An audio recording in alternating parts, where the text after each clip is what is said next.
Oke. Banyak sih pendapat-pendapat yang ngawur itu seperti tadi. Pak Tona yang harafiah. Begini dulu loh. Kita setuju nggak bahwa Nabi itu siapapun dia, kalau dia sebagai Nabi maka dia harus mempunyai 4 karakter ini. Sidik, amanah, tablik, patonah. Ini dulu aja. Ini setuju nggak kita? Kalau ini nggak setuju, lebih baik kita nggak usah lanjutkan. Atau kalian nggak usah tonton video ini. Percuma. Gitu loh. Kalau ini kita tidak sepakat, lebih baik tinggalkan video ini. Tapi kalau kamu sepakat bahwa yang namanya Nabi itu harus punya karakter sidik, amanah, tablik, patonah. Nah, kalau kamu sepakat, kita lanjutkan.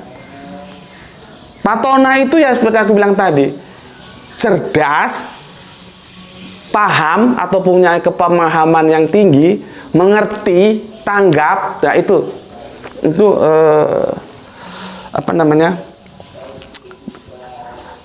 Bagian-bagian dari sebuah diksi yang menjelaskan tentang patonah itu seperti itu, ya. Oke.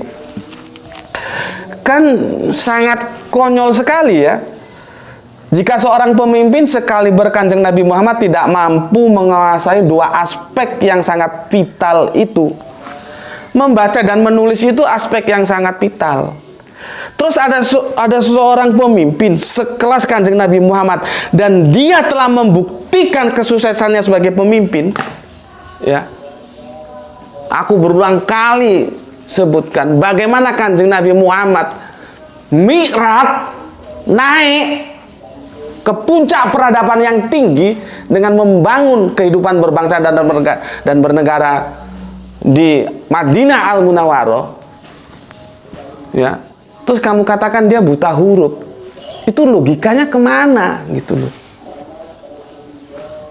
Dan kamu menikmati itu. Setiap kali kamu mengatakan Nabi buta huruf, Patona. Oh, Patona itu tidak mesti harus bisa baca tulis. Oh, orang yang buta huruf itu juga bisa dikatakan Patona. Begitu. Kok nggak jijik ya dengan argumentasi seperti itu.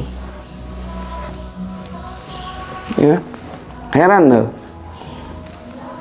Apakah yang mungkin bila sekarang ini ya kanjeng Nabi Muhammad masih hidup? Ya, kanjeng Nabi Muhammad sekarang kita membangun sebuah katakanlah kita time track mundur waktu kita mundurkan. Ya, misalkan sekarang kanjeng Nabi Muhammad itu ada di sekitar kita masih hidup lah, ada di sekitar kita. Terus aku panggil anakku Ranti. Anakku Ranti itu alhamdulillah sekarang masuk kelas 1 SD. Ya, dan dia kalau sore ngaji gitu. Terus kita tulis ya. Kertas gitu. Terus kita tulis huruf alif gitu. Kita tulis. Terus kita tunjukkan. Anakku Ranti itu loh, ya. Ini dengar kamu. Anakku Ranti itu cuman kelas 1 SD baru masuk. Itu ngerti alif. Kalau ini tulis alif itu, ini apa, Nduk? Ini apa, Butet? Dia akan jawab, itu alif, Pak. Dia ngerti. Ini anak kecil, ya, masih kelas 1 SD ngerti itu alif. Sekarang kita komparasi, seandainya ini kanjeng Nabi masih hidup, terus kita tulis di atas kertas huruf alif gini, kita tanyakan, ya Rasulullah, ini huruf apa gitu? Kira-kira menurut otakmu itu kanjeng Nabi itu akan menjawab dengan tangkas bahwa itu alif? Apakah kanjeng Nabi itu terus orang Jawa bilang lolak lolok, plonga plongo, terus garuk-garuk kepala? Huruf apa itu ya? Apa begitu? Coba kamu pertimbangkan. Masa seorang pemimpin yang begitu agung, yang Michael Hart mengatakan di antara sekian jumlah manusia yang paling berpengaruh, beliaunya itu dengan urutan pertama, lalu kamu bunuh karakternya dengan mengatakan dia buta huruf. Itu masih kamu piara aja dongeng-dongeng seperti itu. Ya, masih kamu piara dongeng-dongeng seperti itu. Masa seseorang yang dia berpredikat sebagai orang nomor 1 dari sekian makhluk di dunia, dikalahkan dengan anak kecil yang baru kelas SD, ngajinya masih ngaji Iqra sama ngaji Tilawatil. Anakku itu loh ngerti. Ini huruf apa, Nduk? Itu alif, itu ngerti. Masa sih Kanjeng Nabi, misalkan kamu tulis gini ya, ini aku gregetan kalau ada orang goblok gini. Masa ditulis gini aja, misalkan gini ya, ini gini. Terus ini apa ya Rasulullah gitu. Terus Rasulullah garuk-garuk kepala nggak ngerti gitu. Apa ya? Gitu. Pelongo-pelongo lolak-lolok gitu. Mbok ya kamu tuh jangan kebangetan lah. Ya. Oke. Aku lanjutkan. Ya. Sekarang begini. Ibunda Khadijah itu pelaku dagang ekspor import loh. Ya, kelasnya kelas dunia. Akankah Kanjeng Nabi Muhammad tidak mengerti baca tulis ketika yang namanya dalam dunia perdagangan ini kelas ekspor import, bukan kelas kelontong yang ada di pasar-pasar itu. Ya. Kalau sudah kelas ekspor import itu hubungannya lintas dunia. Itu ada kegiatan-kegiatan yang tidak bisa dihindari ya. Seperti ini aku bacakan ya. Seperti ini ya. Ada masalah hutang piutang. Itu mesti dicatat. Belum lagi masalah stok barang yang sudah terjual, yang sudah tidak habis. Yang sudah habis berapa, sisanya berapa, terus nanti mau order berapa, cari apa, ya. Belum lagi nanti masalah upah mengupah. Mungkin yang tukang gotong-gotong itu apa kok, tukang manol kalau orang Jawa bilang, ya. Itu kan sesuatu kegiatan yang tidak bisa terhindari dari kegiatan tulis menulis, gitu loh. Terutama tentang hutang piutang lah. Itu kan tidak bisa terhindari. Ini bukan toko kelontong yang ada di warung-warung. Kalau itu oke lah, mungkin orang buta huruf karena mamaku saja itu buta huruf. Tapi kan perdagangannya tidak kelas ekspor import. Ini kelas ekspor import, bos. Bagaimana dari Makkah bisa ke Sam sampai ke negeri-negeri sekitarnya? Ini kan, aduh, kalian ini gimana? Ya, oke. Sekarang mungkin ada yang mengatakan begini, bahwa Kanjeng Nabi Muhammad itu masih membutuhkan sekretaris pribadi. Dalam hal ini kita tahu beliau mempercayai kepada Zaid bin Sabit, ya. Sehingga menurut kacamata mayoritas ini adalah salah satu bukti bahwa Nabi mandul tulisan. Jadi mandul tulisan, mandul bacaan, ya. Jadi karena Kanjeng Nabi itu punya sekretaris, katakanlah Zaid bin Sabit, ya, memang Zaid bin Sabit, ya, yang paling paling diberikan kepercayaan, ya, paling diberikan sebuah tanggung jawab dalam tulis menulis itu Zaid bin Sabit, ya, menurut historis yang kita baca seperti itu, ya.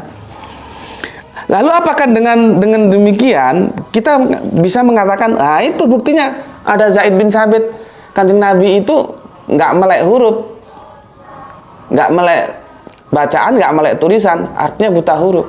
Apakah begitu logika yang akan dibangun? Ya, aku nggak tahu kenapa pembunuhan karakter ini terus saja secara masif masih dipegang erat. Dan yang megang orang Islam sendiri, heran aku. Ya.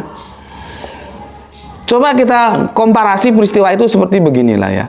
Apakah ketika seorang presiden mengangkat sekretaris pribadi, ya, tentu job description-nya itu tidak jauh dari tulis menulis baca membaca, ya. Lalu apa kita katakan bahwa presiden itu buta huruf? Ya.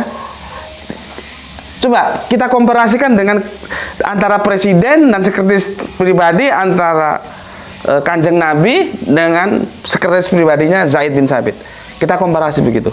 Apakah seorang presiden, ya siapapun dia, presiden siapapun dia mengangkat seorang sekretaris pribadi yang dia percayai, sebagaimana seperti Kanjeng Nabi Muhammad mempercayakannya kepada Zaid.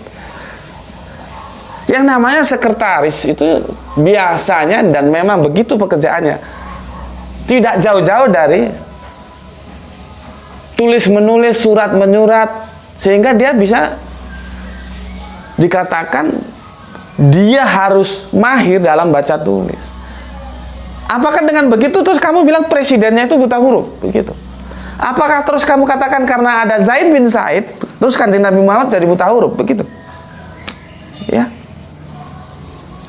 Aku nggak ngerti bagaimana ya, masih ada orang di zaman yang sudah modern seperti ini masih percaya ada seorang pemimpin dan dia bukan sembarang pemimpin, yang dia mampu merubah peradaban sampai Jawaharlal Nehru mengakui, Michael Hart mengakui, dan perubahan yang dilakukan dari nur ke zulumat itu sampai detik ini masih bisa kita rasakan, dan mendapatkan warisan dari Gusti Allah Agung yang berupa kitab Al-Quran, yang itu narasinya itu terdiri dari diksi-diksi, dan diksi itu merupakan himpunan huruf-huruf.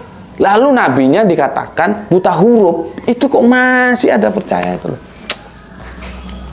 Kebangetan kalian ini, ya. Itulah yang namanya pembunuhan karakter, ya.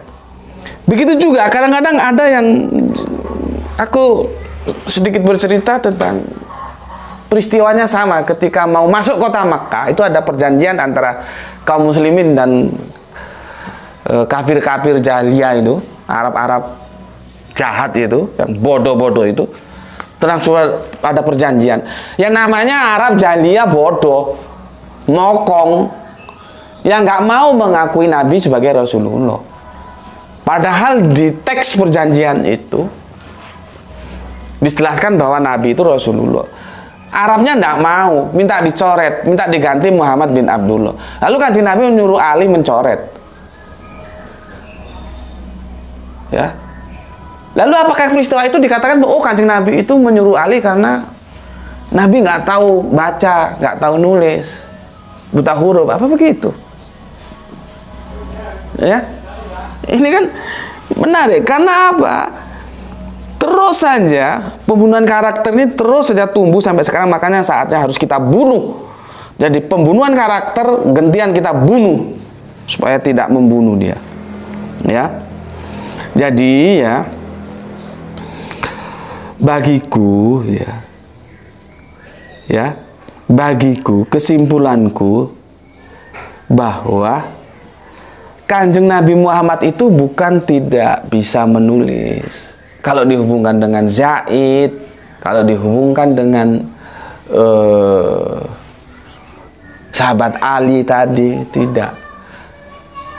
Jadi dengar ini kesimpulan yang aku tawarkan.